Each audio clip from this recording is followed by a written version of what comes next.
To be or not to be, that is the question.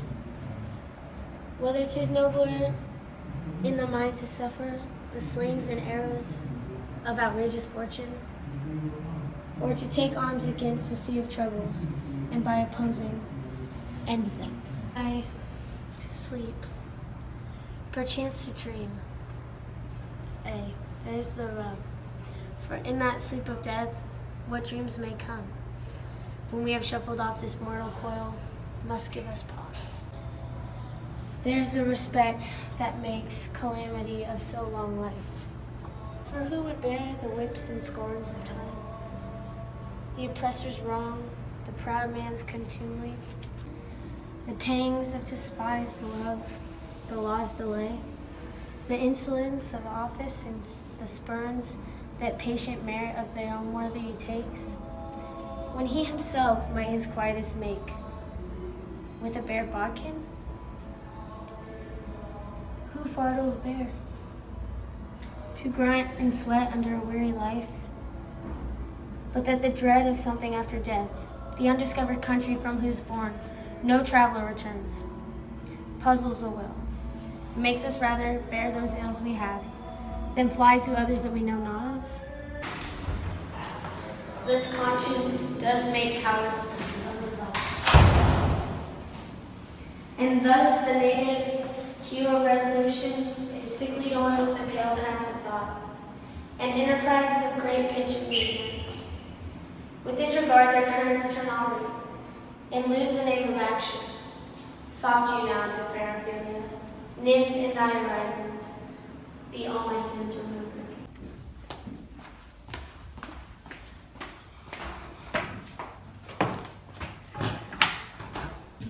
Good, my lord. How does your honor for this many a day? I humbly thank you. Well, My lord, I have remembrances of yours that I have longed to redeliver. I pray you now receive them. no, not I. I never gave you aught. My honored lord, you know right well you did, and with them words of so sweet breath composed as made the things more rich, their perfume lost. Take these again, for to the noble mind, rich gifts wax poor when givers prove unkind. There, my lord. Ha ha. Are you honest? My lord? Are you fair? What means your lordship? That if you be honest and fair, your honesty should admit no discourse to your beauty. Could beauty, my lord, have better commerce than with honesty? Truly, for the power of beauty will sooner transform honesty from what it is to a bawd than the force of honesty can translate beauty into likeness. This was sometime a paradox, but now the time gives it proof. I did love you once. Indeed, my lord, you made me believe so. You should not have believed me, for virtue cannot so inoculate our old stock, but we shall relish of it. I loved you not. I was the more deceived. Get thee to a nunnery. Why wouldst thou be a breeder of sinners? I am myself indifferent honest, but yet I could accuse me of such things, that it very proud, revengeful, ambitious, with more offenses at my beck than I have thoughts to put them in, imagination to give them shape, or time to act them in. What should such fellows as I do crawling between earth and heaven? We are errant knaves all, believe none of us. Go thy ways to a nunnery. Where's your father? At home, my lord.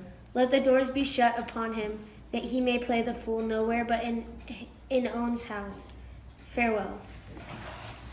Oh, help him, you sweet heavens. Thou dost marry, I'll give thee this plague for thy dowry. Be thou as chaste as ice, as pure as snow. Thou shalt not escape calumny.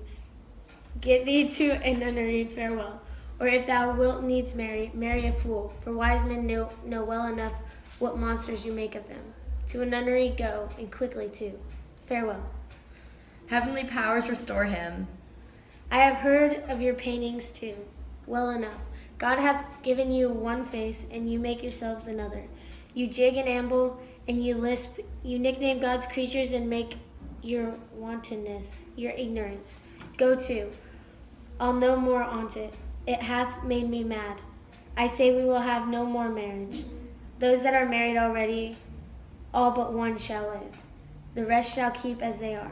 To a nunnery go.